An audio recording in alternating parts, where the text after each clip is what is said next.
All right, we have made it yet another week. We're a week past the All-Star break now.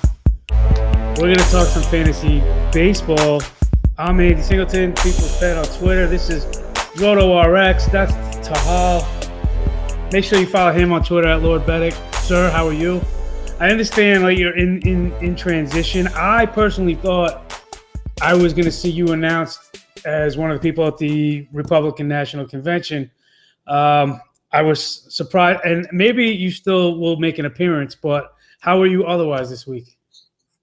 Hey, man, I'm in Cleveland right now at the Four Seasons. They're waiting for me to come on. I'm waiting to see if they make me the correct offer. They've been having these bums out there. They've been having fraud, like the Duck Dynasty guy. Like, come on, man. Where's Larry the Cable Guy and the rest of the Hicks out there? Come on, man. They need me to come up there. I'm going to pull Clint Eastwood. I'm going to pull the chair. I'm going to speak to the guy in the chair. That was legendary. How they've gone from Clint Eastwood to Scott Baio and the Larry the Cable Guy knockoff Duck Dynasty guy is beyond me. We can see what's happened to the Republican Party here.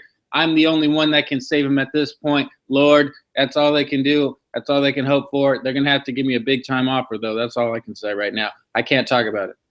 All right. Well, we're going to try to give you some exciting fantasy baseball news, notes, recommendations. We're going to try to use our own words and not something that somebody else has used on another show circa 2008, but we'll do what we can. I want to thank Fantasy Rundown, who we've actually never thanked before, but Goose does a tremendous job. Basically, has a site, fantasyrundown.com, that aggregates a bunch of different fantasy sites and puts links so you can just go and get a quick push in the right direction for something you might specifically be looking for. And he does this on a daily basis. We've had a couple of our episodes featured on there as well. So thank you to Fantasy Rundown, Fantasy Assembly, Razzball, Reddit, the usual. I also want to mention somebody we're working with now, Revo Labels. They are basically everything you need for your fantasy drafts. If you're a commissioner and you do a home league, and I'm speaking more to the football crowd at this point, obviously, because the baseball season's underway, but if you're a commissioner, you do a home league draft, you have a draft kit, this is the draft kit you need. Check them out. You can use the code NickelPressTV to save 10% on your order, and definitely give them a look. The link is flashing across here now. Anyway, let's keep moving. News and notes this week. What do you make of the Cardinals scouting director, Chris Correa, was found his fate this week, indicted to 46 months for hacking the Astros system and, trying to figure out their scouting notes and everything like that. Are you familiar with this story? Oh, yes. If this guy can get 46 months for doing a little computer hacking, gods only know how much time I would have to do if they found out everything that I did in the past and in the present. Like, let's just hope that we can continue on doing the show and you don't have to speak to me over a jail phone. Although that would be kind of cool. Some kind of like Shine, the rapper. Yeah, we could do something like that where he's rapping over the phone. I kind of like that song, even though he kind of took shots at my boy 50 Cent. I'll never forgive him for that. But it was still cool doing the rap over the phone. And that might make the show more interesting, maybe get us some more followers. I did post the link on my last Razzball post, and I'm guessing it didn't really help with the viewership. Not to this point. Maybe slight. I think it was more the people you pissed off in Cincinnati and Minnesota last week. Then maybe we lost a few. They'll be back. 2 steps forward, 1 step back. Shout to Paul Abdul. All right, let's keep going. I was going to say something else. You just completely made me forget. Have you ever hacked a rival of yours in fantasy?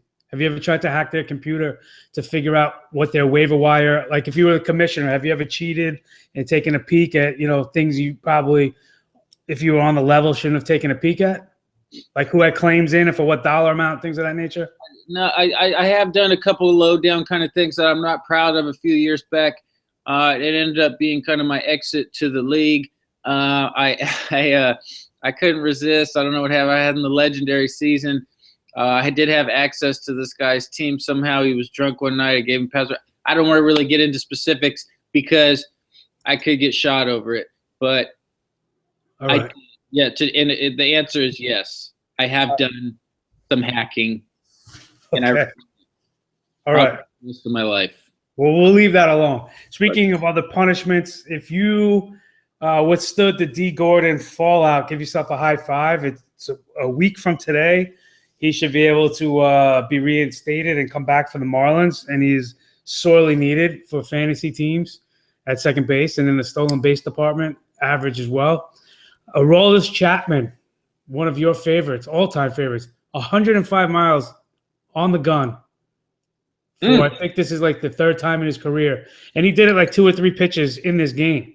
There was some crazy stat I saw that it's something like only 4 pitchers in history have exceeded 103 miles an hour or something like that. And it was all these guys did it like once or twice. He's done it 34 times in his career. So I thought that was pretty fascinating. Let's get to somebody of some significance. Brandon McCarthy, where have you been? He's back. I see you raising your eyes. Have you seen this guy since he's returned from his year-plus absence? I saw that he was pitching a nice game the other day. I haven't done too much in-depth looking at Brandon McCarthy, but he's always been a pretty talented guy. I remember all the way back in the Texas days, some of the other days, he's always supposed to be good. I mean, the Dodgers pay him just like they pay all the other middling starters. They have about 15 of them. It seems like they like to pay them all 10 mil plus, just like maybe that they'll be okay. He might be the one that actually kind of turns out for him. Kershaw's on the shelf. That's not looking good. I'm a little concerned there. I don't think McCarthy's going to take him to the World Series. But, hey, Kershaw always chokes in the playoffs anyway. Maybe McCarthy actually has a pair of nuts. So maybe it'll be a step up for all I know. I'm not sure. But I'm intrigued. Yeah, Hyunjin Ryu wound up back on the DL. But Brandon McCarthy, I was sad the Yankees parted ways with him. And he certainly did pretty well with the Yankees after he left the desert in Arizona. But he's back now, 3 starts, 2-0, a 1.69 ERA, 22 strikeouts, only 4 walks in 16 innings. Wow. So yeah, it's pretty remarkable. And he must be, working out with Magic Johnson's son out there in LA. Yeah, he must be really got the same trainer and such. Which son are you referring to? Does he have more than one? Not that I'm aware of. Okay, so we are thinking of the same one? I believe so. Okay, because I can't see him really being much of a pitcher. Yeah, he's more of a catcher. Well, anyway, moving on. Nick Tropeano. Have we finally lost him for the season? You're going to crack me up now. He might be facing Tommy John surgery. This is horrible news. Young, exciting arm, somebody we're looking to get on this show in the future. Maybe now he'll have some extra time on his hands. But as we've seen with other Angels pitchers, they've been opting not to immediately go the Tommy John route and go with the platelet injection. So little question still remaining around Tropeano to see which direction he goes. Either way, it looks like his season is over. And that, like I said, is unfortunate. In Dynasty Keeper Leagues, he's still somebody you definitely need to keep, even if he does miss next season. He's just got that kind of potential if you got the room for it. But anyway, moving on to another guy. Reynaldo Lopez made his Major League debut, and it was – did you see this one? I saw he was getting lit up.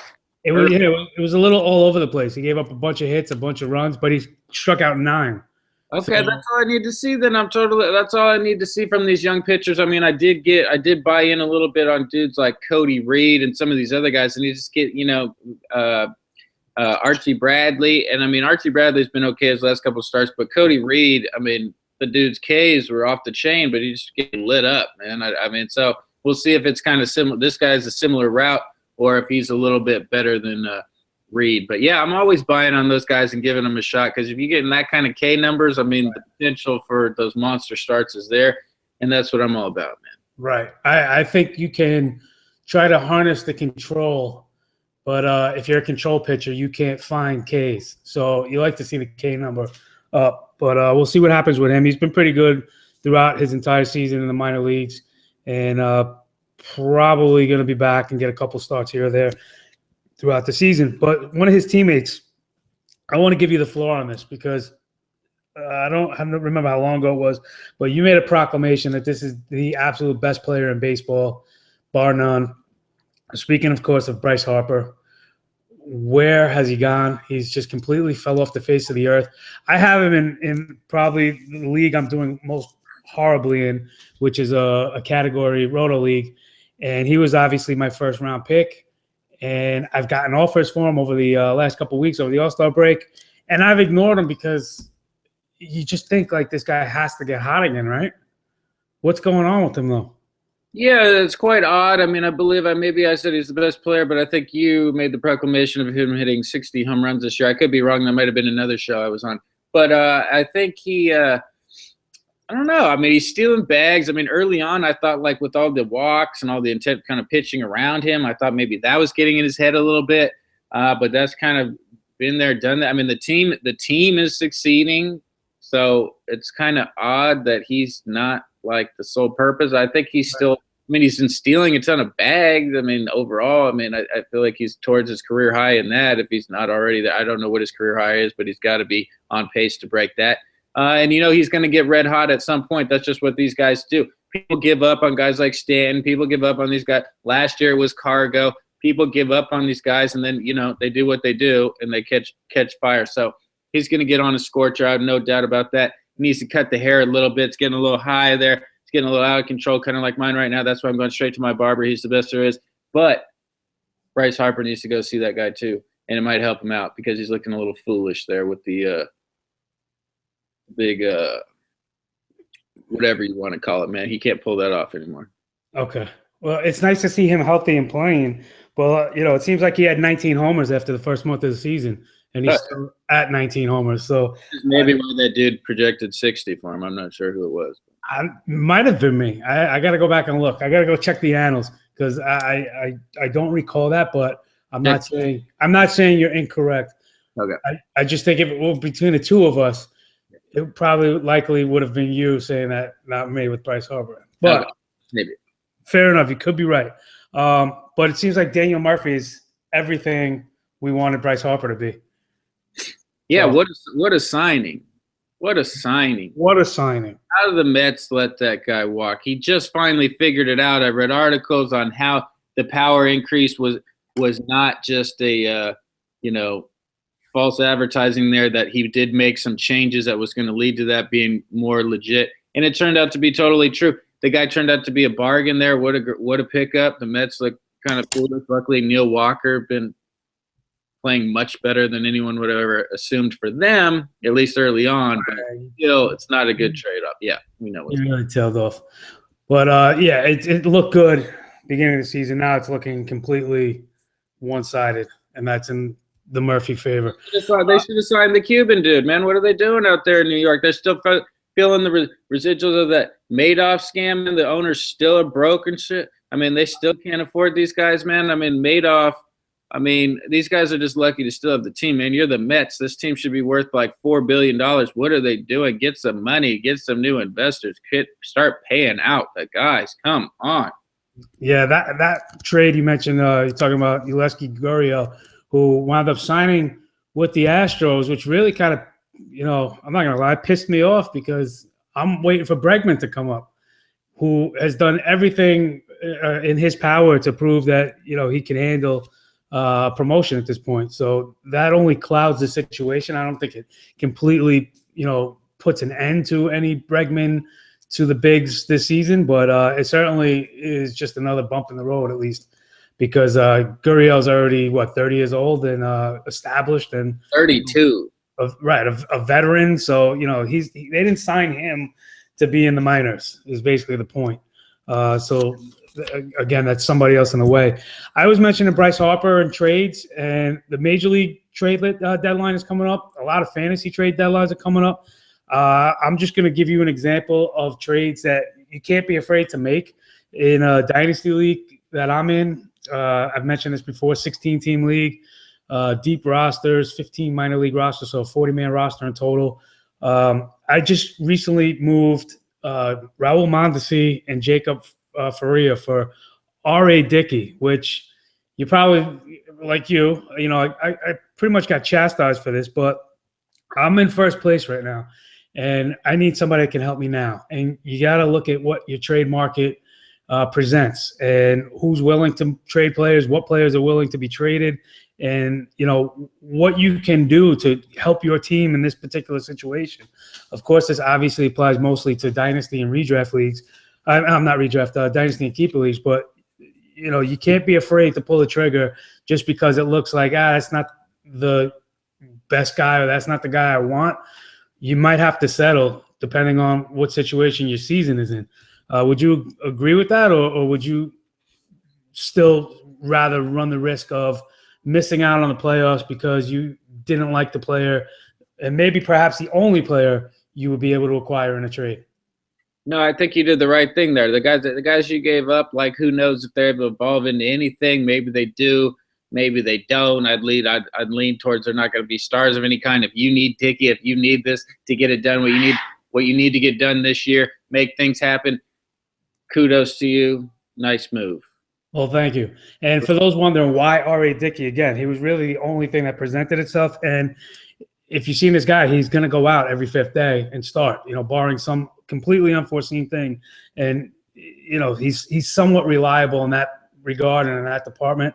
And when you're looking for a starting pitcher, that helps. But speaking of the major league trade deadlines, coming up August 1st, we just saw Drew Pomeranz basically get stolen by the Red Sox, stolen away from the Padres. He makes his debut tonight. We are recording on Wednesday. This show will air on Thursday, so we don't have the results yet, but he's making his debut.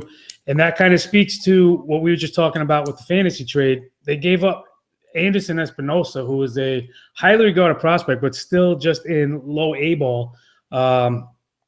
So this guy is a long ways away. And Boston has a team that features David Ortiz, who's having a tremendous season. David Ortiz and Anderson Espinosa will never play in a game together unless it's an old-timers game, because Ortiz does not have enough time left in the bigs before this guy gets called up. What did you think of this trade? What did you think of this move? Was this something that you were surprised by, and is it something that makes you want Pomeranz even more now, given the numbers he's put up with the Padres, and he has this tremendous lineup behind him now? I kind of felt either both sides of the deal here. I liked for Boston, I knew they definitely needed another starting pitcher here if they really want to, I think, get it done this season. The offense is kind of prolific, but I really thought the pitching staff is just lacking. I don't really trust any of those guys other than a D Price, and I don't trust any of them actually. So I like the pickup for them. It's about as good a pickup as they're going to get right now in the season. But the guy they traded, I read he's a top 15 overall prospect possibly in baseball, and I saw a lot of the Boston fans were not overly excited about this move. So if the guy turns out to be an absolute stallion, this one might sting a little bit because Pomeranz might get lit up a little bit more in the AL instead of over there in comfortable Petco Park or whatever they call it these days. I used to live down there. But yeah, man, I feel both sides of the trade. I don't have a problem with Boston making that move because they have a legit chance at a World Series, in my opinion. So, if they get it done, kudos to them. But on the other way, Pomeranz is what? This is like his fourth, fifth team. I don't know, man. It might implode. It might get ugly out there, but I think he's going to be okay.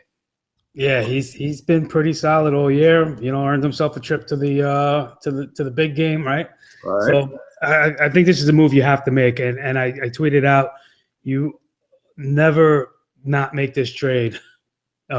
If you're a team that's built to win now, you never hold off on a low A guy, regardless of what his projections may be. There's so many things that could happen. Every pitcher seems to have Tommy John surgery now. Some recover nicely, some don't. This guy is so far away that you can't hold out on winning now. But other trades that are being rumored, Charlie Blackmon to the Nationals, that would be pretty interesting. Also might limit Trey Turner from ever seeing the bigs this season because he's been getting ballyhooed as a center fielder just to kind of find room for his bat. Yasiel Puig, one of our personal favorites, on the market, maybe on the move. And we'll see what happens hopefully by next week we'll have a lot more of Trayce to break down and dissect. But one other thing I wanted to say real quick was Chris Herman, backup catcher for the D-backs at the DL, which to me is kind of significant because he was stealing about a third of Wellington Castillo's time just because of how good Herman's been in the backup role. Now it's pretty much Castillo with anybody looking over his shoulder. Maybe he'll get a day off here and there with Tuffy Ghost Switch, but you got a guy batting fifth behind Jake Lamb, and we projected Castillo to be a top 10 catcher rest of the season. This was months ago. So I think now you can look to see him get back to that. And he's available in leagues here and there. You got to look hard, but he is out there in certain places. So keep an eye on that. Let's bring in the doctor. I wanted to ask him about Noah Syndergaard because although he did just make his start last night against the Cubs and looked pretty good, he has been the center of a lot of news stories regarding elbow spurs and throwing too hard. And while things might seem okay right now, is this something that we should be worried about? Where's he at this week? Right before the All-Star break, Mets' Noah Syndergaard was taken off the mound because of right arm fatigue. Now, what does that really mean? It's such a blanket term, a bucket term. It really doesn't have any meaning whatsoever. There's a lot of different reasons you can have fatigue, simply from overexhaustion and overuse, but also from underlying ligament or tendon issues, ranging from shoulder issues where your rotator cuff muscles can have an issue, to even issues of the dreaded ulnar collateral ligament where you have Tommy John surgery if you tear it. So as a orthopedic surgeon, of right arm fatigue doesn't really mean anything. The good news is that he does state that he is feeling like his arm is new again, and he's thrown 90 feet off the mound and has felt pretty good. The problem is whether or not this is a looming issue for the rest of the season, and only time will tell that. If we find that he ends up struggling throughout the season, he may have a more serious issue like a rotator cuff tear or ulnar collateral ligament injury. But if this is nothing more than just fatigue that set in and the rest really helps him, we may see no issue off the mound as the season goes on. So time will tell here. I don't really have a timeline for you. My expectation is that he should do well at his first start after the All-Star break, but if he struggles, look for bigger issues down the line. So as I mentioned, he just made his first start after the All-Star break against the Cubs.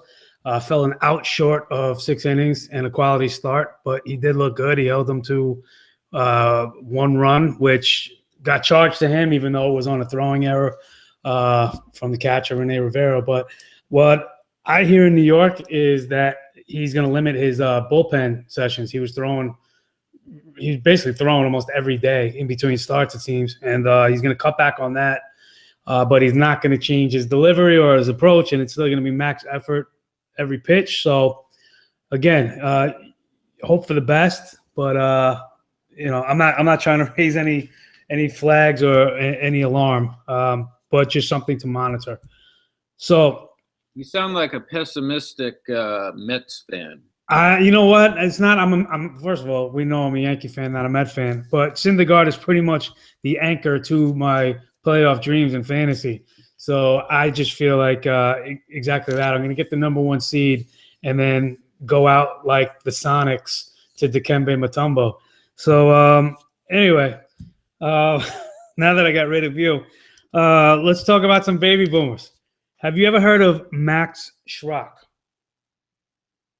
Who? Max Schrock. I hope I'm saying that right. Correct. He's on the Nationals. He's 21, second baseman. 13th round pick out of the University of South Carolina. Reason I'm mentioning him is because he has yet to hit below 300 in 3 stops in the minors, and he's improving at every level. So far this year, he's batting 337 with 7 homers, 51 RBIs, 58 runs, and 20 stolen bases. Wow. Only caught 3 times. I know. Wow. But he's on the Nationals. This could be Daniel Murphy's eventual replacement. Keep an eye on him in your dynasty leagues. Max Schrock. shortstop Kevin Newman in the Pirates system. He's now at Double-A. He got buried and kind of hidden a little, lost in the shuffle of the big three shortstops that just went this past draft in Swansby, in Dansby Swanson. Samson. Right, Samson Simpson, right by the beach. Brendan Rodgers and, of course, Alex Bregman. Anyway, he's at Double-A. Good bat, good glove. Probably coming to the Pirates sooner than later. Available in a lot of leagues. What's going on, man? What's going on there? Is their season over with? I don't know what's going on. They're loaded up. They got all these pitching prospects. They got all these hitting prospects. The season seems like it's over. I mean, really disappointing, eh? It really is because, yeah, as you mentioned, they seem loaded. At least for, fantasy teams, they're loaded. It doesn't seem to be translating, but they are in a they're not completely out of it, and they do have the guns to get back in it. Sure. And last baby boomer I want to share with you, Sean Reid-Foley. Are you familiar with Sean Reid-Foley? Have you heard the name? I'm familiar with every baseball player in every level, and even including independent leagues, Japan, Korea, North Korea, South Korea, Cuba. That's all I do is study the players. All the players. I'm writing a player's almanac right now where I basically speak on every single player that's actively attempting to play baseball. Well, that's excellent. And let me tell you a little about Sean Reid-Foley. He is an exciting young power arm in the Blue Jay system, currently in High A. I found out, I did not know this. I was familiar with him before this, but I just recently found out he's actually born in Guam, which is just an interesting side note. But anyway. People don't realize Guam, it's like part of the United States somehow. What is going on in Guam? I don't know. I just found it fascinating. I don't know where it is. I don't know how to get there. I don't know what they do there. I don't know what's up in Guam. But shout out to Guam. Exactly. Well, he's now in his third season. He's still just 20. He owns in his career now an 11 K per nine rate. And check this out. He's now cut his walks in half. He's just about 3 walks per 9 this season. So the arm is electric. The strikeouts are there. These are the kind of guys you and I both love. Keep an eye on him. If he's available in your dynasty league, good time to add him. He's probably going to make a lot of top lists heading into next season. Let's bring in the doctor again for another pitcher, Corey Kluber, who just suffered a little cramp. Little cramp in his calf. Hey guys, this is Dr. Selene Parekh, the fantasy doctor. Indians pitcher Corey Kluber had a right calf strain, and he came off the mound during the 7th inning game on Monday night. Now, the calf muscle goes all the way from the back of your knee down to your heel bone. It is the longest and strongest muscle and tendon of the human body. Whenever you strain it, it can take a while to get better. But the good news is that there are grades of these strains. A mild strain will recover within a week or 2. Now, why would he have this strain? Well, there's a variety of different reasons. He could have dehydration issues, electrolyte imbalance issues, overuse issues, and all of these can add up to give him contractions of the muscles and the strain that he suffered from. The good news is it seems to be a mild strain, so he should be back on the mound at his next start. I don't imagine that you'll see any long-term consequence of this issue, nor will you see any issues on his performance during his next start, which is as scheduled. Well, that is excellent news for all Cleveland and Kluber fans. But let's move on. We're going to bring Trayce Replace back this week. I'm going to read you a player and some statistics regarding his recent performance. And these are players that are kind of on the fringe. These are guys that you might be looking at. They might be available on your waiver wire. They might not be. They might be getting offered to you in a trade. Mm-hmm. You might have picked them up before there's a little hot streak, and now you're trying to see, should I hold on to him, that this streak is going to extend, or should I be trying to cash in on him now? And that is the premise for...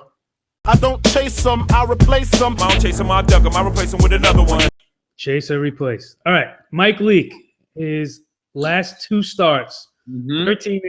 13 innings, 21 Ks, 0 walks, 2 earned runs, 2 wins. What are you doing with him? Well, if I'm his wife, I'm giving him the best BJ of his life for performing like such a stallion. Finally bringing me back to the days they did when he was one of the first players, if not the first pitcher to, I forget what the stats were, but he totally skipped the minor leagues, came straight to the big league. He was born ready, but then it turned out he wasn't that great, but he still got paid out like he's a superstar legend, like an NBA backup big man's getting paid these days. So he's getting paid. He's getting that Mozgov money. So obviously he's fairly legit. He's doing it the Cardinal way. And I've always been a fan. I'm chasing him. I'm chasing him. If I get him for something not too major, but a nice little component to a contending playoff fantasy squad, go chase me some Mike Leake. Good. Okay. Ricky Nolasco. Now, the reason I mention him is because he's got a history of being an innings eater, can get you some Ks here and there. 3 straight quality starts, but the Ks have literally disappeared. They went from 4 to 2 to 0 in his recent outing. But he's been keeping the ball in the park. He's been keeping the runs off the board. As I mentioned, 3 straight quality starts. Is this a guy that he's definitely on your waiver wire? Is this a guy that you're looking to add and maybe stream for his next start? Let me tell you a little story, a little tale about Ricky Nolasco. This about the same league I was talking about where we had a little scandal. Ricky Nolasco, my friend and I would always have these late night trade discussions, and we'd get real heavy. And at that point, Ricky Nolasco was like an up-and-comer, looked like a possible star back in the day, back when Colby Rasmus looked like an up-and-coming star. Like same back in those days back then. And, we thought he was going to be a legend. He was looking real good. He never has been. He's gotten worse over his whole career. No, I don't trust him. No, I'm not chasing him. I've replaced Nolasco in my mind years and years and years ago. I don't care about him. I don't want to even hear his statistics. Okay. Moving on. When this season first started, we had a hot debate between Randal Grichuk and Michael Conforto, both of whom got demoted to AAA at different points of the season, both of whom are back in the bigs now. Since Grichuk's been back, 10 games, a 3.42 average, 4 homers, 8 RBIs. Is he going to sustain it this time? Is this something you want, or are you thinking it's fool's gold? Awaken, Grichuk. The elders have called upon him. I knew it was going to happen. We prayed upon this moment. He's one of my favorites before the season. The power is so real. Oh, so real. He's going to bring it. He's on fire right now. I picked him up the other day. I finally dropped Corey Dickerson, who I just don't even want to speak about, but I finally was the last man on earth to finally give up on him full time. Of course, I think he went 3 for 5 yesterday, but whatever. We're not going to talk about Dickerson. He might be a guy who gets hot later. We can talk about him next week or in a month from now. But Grichuk, manned up, got it together. He's back doing it the Cardinal way. He's hammer time right now, man. Conforto, I don't know what's up with dude. But Grichuk, I know what he's about. I know what he's about to do. I know he's about to light it up. I know he's about to light it up like the 4th of July, hitting bombs all day, all night, doubleheader today. I'm expecting at least 2. Oh, wow. Okay. Well, we'll have to see how you fare with that. One of my favorite players heading into the season, kind of under the radar, sleeper starter, if you will, was Hector Santiago. Had a couple nice starts scattered throughout the early parts of the season, but wasn't really consistent. Now, all of a sudden, he's got a 0 ERA in 20 July innings, 20 strikeouts, 8 walks, 3 wins. I'm not crazy about the walk number, but a 0, it hasn't hurt him. 0 ERA in July. That's over 3 starts and 20 innings. What are you making of this? Hey, man, we saw the stretch last year where he was, like, dominant. He did have a couple nice starts at the beginning of this year, but he had just been horrible otherwise. Like, over the first half of this year, he's been just dog shiz, whatever. I don't know. Can we swear on this show? I don't even know. I don't even know if I could swear on this show. It's been months. I still don't understand the rules. But no, I'm definitely chasing Santiago. I got a couple questions on this on my last blog post or whatever, and it was again Santiago or who was the other guy? It was another fairly well known pitcher, and it was Jaime Garcia on the Cardinals. And I was like, I mean, I saw the rest of his pitching staff, and I was like, I'm leaning Santiago with the upside because the upside is there. He's killing it right now. Ride the wave. We've seen him go on a streak before. I'm feeling Santiago. I'm chasing him. Okay. I personally, and I love this guy, but I would go the other way with him at this point.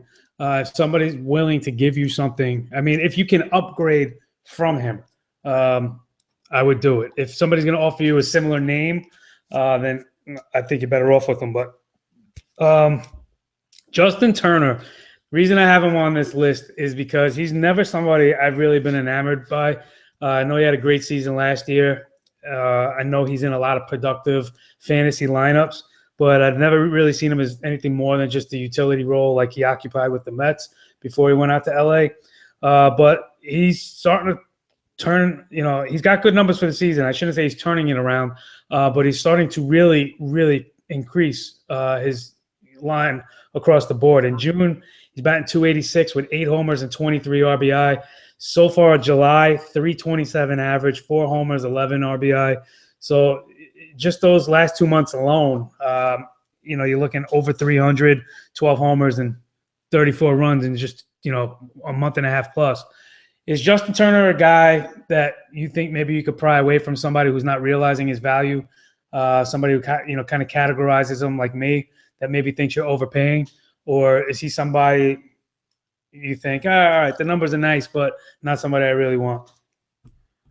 He's a real tough call, man, because he was really weak early on. But yeah, I mean, the numbers are pretty intriguing over the last couple of months. He's got a rate up there pretty high over the last couple of months as third baseman. I don't know where in the short term what those ranks would be over the last month or so. But yeah, he's been hammering the ball here. I mean, I'm kind of feeling him. I'm kind of with you where I'm not like I've never been, this guy's biggest fan. It seems like they have a lot of these guys who are like kind of good, like, maybe good or kind of right. Like kind of alternate in and out throughout their lineup. I'm just kind of like, what's going on in LA?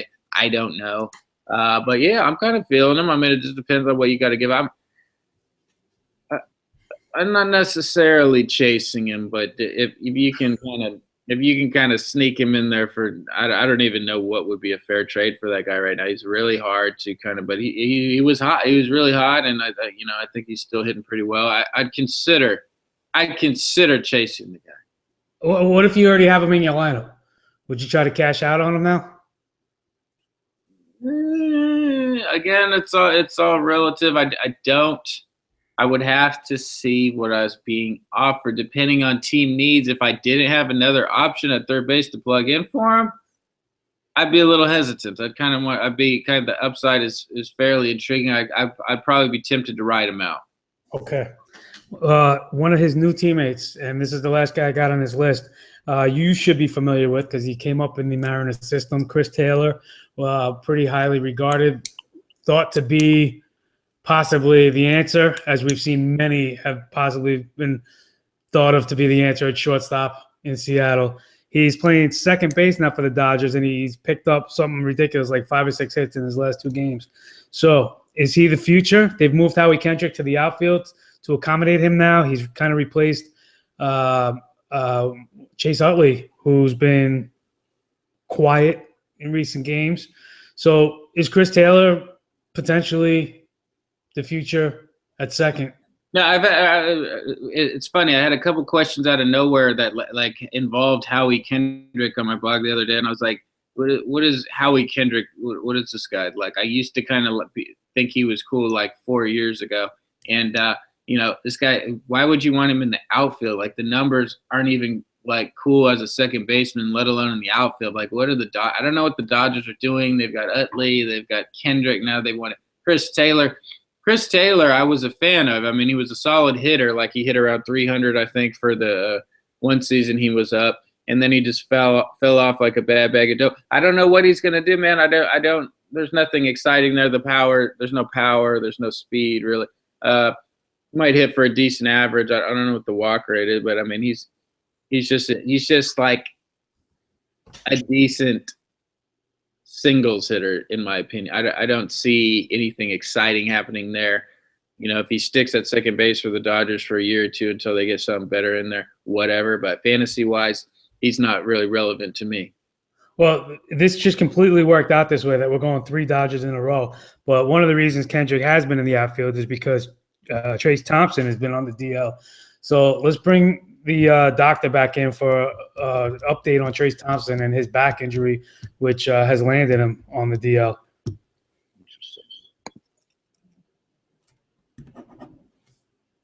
You got a chick with Dodgers outfielder Trayce Thompson is on the DL list for lower back irritation. Now, again, this is one of those bucket terms, just like we talked about, that really doesn't have any meaning to me. Lower back irritation can be a lot of different things, from muscles to ligaments to even disc irritation and even nerve irritation from a disc that's being herniated. He originally hurt this in May and took consecutive games off. Now, the problem for him is that he's had a drop in his performance since May. Now, that may not bode well for his lower back. And the real concern from an orthopedic surgeon's perspective is whether or not his performance drop-off since May is linked to the lower back.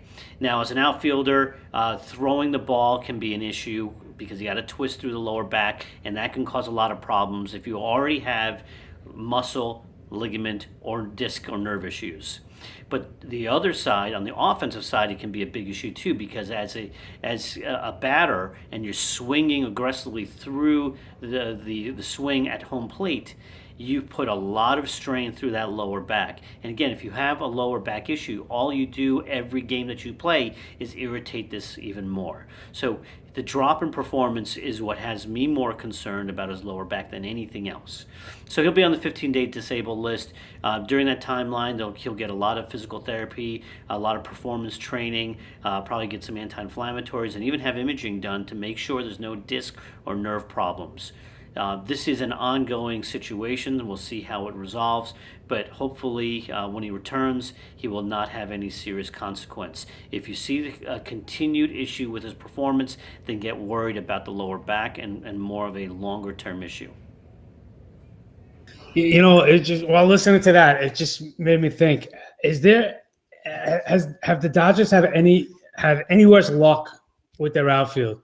It's got to be like the highest ceiling yet most inconsistent outfield over the last decade. When you think Ethier, Crawford, Kemp, Peterson, Puig now, the list goes on. It's just these are high-profile big names that you want on your teams, but at the same time, you would not put your life on relying on them, at least for fantasy purposes. What do you think about the Trayce Thompson news? Does that make you reconsider your stance on Howie Kendrick if he's going to stay out there? Speaking of lower back, my lower back's killing me right now. The lower back is nothing to play with, man. I doing a lot of driving for work, doing all this kind of stuff, constantly sleeping wrong. My back all of a sudden just went out, literally, I gyrate, I couldn't do anything. And it took me months to get back to normal. And I'm talking 2 to 3 times a week at a special chiropractor. I'm talking sleeping differently. I'm talking the trucker seat, the trucker back pad in the car type of thing. It took me months to get back to normal. It's nothing to play with, man. But then again, sometimes it can be minor, sometimes it can be major. It all just kind of depends. He's got the best people in the world working on him. Probably EJ, Magic Johnson's son, probably masseuse for the team, I believe. So he's probably working him over pretty good back there. So he's got that going for him. But yeah, I'm not overly concerned. If Dr. Selene Parekh, probably the smartest man in the planet, probably at least up there in the top 3, him, Bill Gates, and maybe Dolph Lundgren or somebody cool like that. Probably he's just a legend, and if he says it, then it's got to be. There's at least a 95% chance it's accurate. So I'm on board with the doctor. I'm not going to go against what he says, but speaking from personal experience, the lower back sometimes can be a little worse than just a nag. Yes, agreed. Absolutely agreed. Well, a couple guys coming back. Some can help you now, some not. Brian Johnson. Highly regarded Red Sox youngster, had some anxiety issues. Appears to be working towards getting over those. He's made 4 starts in the lower levels. All systems go at this point, so he's going to progress back up to AAA where he was, and potentially you might see him at the end of the season in Red Sox playoff run. One guy you should be jumping out to get right now, who we haven't heard from in a while because he's been injured, but is on the mend, Tyler Skaggs. 8 rehab starts, 6 at AAA. He's got a sub-2 ERA. He's got an 11 Ks per 9 rate, and he's only given up barely 2 walks per 9 innings. He struck out 41 compared to 5, and this is going back against like I said, 8 starts, 6 at AAA. So the guy looks like he's ready to go. Highly, highly, highly regarded arm before all the injuries, and looks to be good. You can find him on a bunch of waiver wires because people haven't realized he's coming back soon. So look for him to get back into the Angels rotation in the next week or so, possibly 10 days maybe. And then Julio Urias is coming back because, as you mentioned earlier, Kershaw had a setback in his rehab, and Ryu is back on the DL. So the Dodgers have a need, and Urias is getting called back up. To start? What's that? Yeah, to start. Again? Yeah, again. God, I mean, I almost just want him to just stay down. I mean, it's just so – it's, like, so disappointing. Like, I mean, for fantasy purposes, it's almost meaningless because you know he's not going to be there once you make the playoffs. I mean, he doesn't seem to be helping anyone make the playoffs. So, like, what is the purpose of this guy? Is he even worth an addition at this point? I'm saying out. Additionally, as you mentioned, it's not going to help you with your fantasy players. He's coming up on his innings limit for the season. They're going to be very cautious with him, given his age and everything. So he might only have another, I don't know, somewhere in the range of, 3 or 4, maybe 5 starts left in him, depending on how deep he goes into games. So that's, another thing to definitely keep an eye on. You have anything you want to add? There's a guy I would like to ask your personal opinion on. I picked him up. I see some other people have been intrigued. I've seen his ownership growing, not insanely rapidly, but decently rapidly. Dylan Bundy, cousin of Bud Bundy, son of Al Bundy. And just as I expected, he struggled a little bit in the first start. He started giving up yaks all over the place, even after he'd gone like a really nice stretch of scoreless innings. But the K upside is pretty crazy. But, I mean, he seems like another one of these, these types, the high K guys who just, struggling with the control. He's back as a starter. He used to be a legend. He's had the injuries. Will he ever be that man again? What do you think? Yeah, just on the side note, before I say that, I was really, really, really saddened to see that Hunter Harvey, another Oriole top young arm, is going to see Dr. James Andrews yet again. So it's just been tragedy for the Orioles, farm system with pitching. For me personally, Dylan Bundy, like as you mentioned, like the upside is phenomenal. This was, a top pick, somebody that was supposed to come in and basically be like what Jose Fernandez is doing, and it's just not even been close to that. I don't know. My personal feeling is you bring him into a reliever role, not expecting him to carve out, a starter's mentality, where you're trying to get through a lineup once, twice, hopefully even 3 times, and you're basically just saying, come in, just shut the door for an inning or 2, and don't think about it, just throw what you got, and it worked for him. And now you move him back into the rotation because he has all this promise. And already, you see, as you mentioned, it wasn't too uplifting. So if I'm a GM, I start to look and say, as much as I would love to have a frontline starter, if this guy can be a dominant reliever and maybe I can eventually move him into an 8th or 9th inning role, let me go that direction with him. So that's how I would be looking at it from a real life standpoint. As far as a fantasy standpoint, you got to take a flyer on him, though. The potential is there. The upside is there. I'm not rushing out to start him just yet. Maybe I shouldn't say that because I start everybody on my roster. I don't hoard guys to not start them. But I'm still intrigued, but it's more just the name than the results at this point. Yeah. It's really, really, really just, the name value more than anything else. Yeah, and the only thing else I got, when's Berrios getting the call, man? He's just destroying people at AAA at this point. What are they doing? Give me the answer, short answer, and then you can move on. I know people don't want the long show. No, that's fine. We're at about 45 now, I think, so we're at the long show anyway. The Twins, interestingly enough, just let go their general manager, did they not? I don't pay attention to anything the Twins do. I Really. believe it was the Twins. Hold on. Let me start this over. I believe it was the Twins. If not the Twins, it was the Brewers. They both deserve to be fired. Hold on. Okay. So, interestingly enough, the Twins just released their general manager, Terry Ryan, this past week.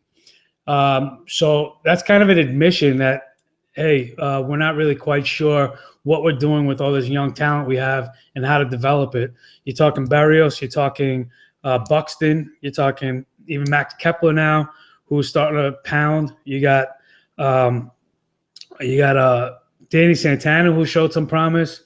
You go out, you sign Byung-Ho Park to the big money. So I think they basically have just admitted that by firing their general manager with all this young talent and all this promise surrounding the team, that, okay, we need to start over because our program is not working. So what do you do with Berrios? Why isn't he here now? I don't know, because I don't think he's learning anything in AAA that he can against major league hitters, which is what you're going to want him to face next year. So you're not worried how you're doing in the wins and loss column right now. Bring him up. If he gets pounded, he gets pounded. I don't think you're going to shatter this guy's confidence. I think you're going to teach him, okay, I can't make that pitch in this count, in this situation against that hitter anymore. And that's the way he's going to learn. You know, you don't want to bring him up next year. I mean, I'm sure he's going to come up this year at some point, but, you know, the sooner the better. If you are looking to build on this guy's reputation towards next season. I don't think he's going to come up and mow everybody down like we once thought, but I think the K numbers should definitely be there. You know, probably give you 8 or 9 per 9. Yeah. Hopefully, he could give you in the 3 ERA range, but even that might be a little promising or too optimistic. But I don't think so. Since we're on this long show, let me ask you. I mentioned Max Kepler, Tyler Naquin. If you only had to choose, one of those two. I think Kepler's got the higher upside, but Naquin's been so good. Everyone's been thinking he's going to stop doing what he's doing, and he's still doing it. So I think you got to go that way, short term anyway. I agree. I like them both. I've had opportunity to add them both on a lot of rosters and haven't been disappointed. Naquin in particular, because when he first came up, he got off to such a tremendous start, and then when he cooled off a little, a lot of people gave up, and people like me and you were able to swoop in and grab him at that point. And now he's reignited that fire. So hopefully we reignited your fire now that we're a week into the second half of the season. This has been RotoRx. You can follow the both of us on Twitter. Our handles are here. You can subscribe to Nickel Press TV. I want to thank Fantasy Rundown again. Of course, I want to thank the Fantasy Assembly, Jim Finch and Paul Hartman. And don't forget our new partner, Revo Labels. You can check them out. And if you're a commissioner of any league, whether it be football, baseball, basketball, hockey, anything, they have the draft kit for you. If you are a commissioner, even if you're not a commissioner, if you have a home league draft coming up in football in the next month or two, suggest to your commissioner, hey, let's check out these labels. Let's check out this draft kit, because they will customize it and suit it to your needs, your team name, anything you want on there. The stickers, have full color, have the players' pictures and everything like that. It just enhances the whole draft experience. And you can save 10% if you use our promo code NickelPressTV. So check out Revo Labels, and I think that's going to do it. We'll see you next week. Enjoy. Good luck. Playoff push is coming in fantasy. See you later.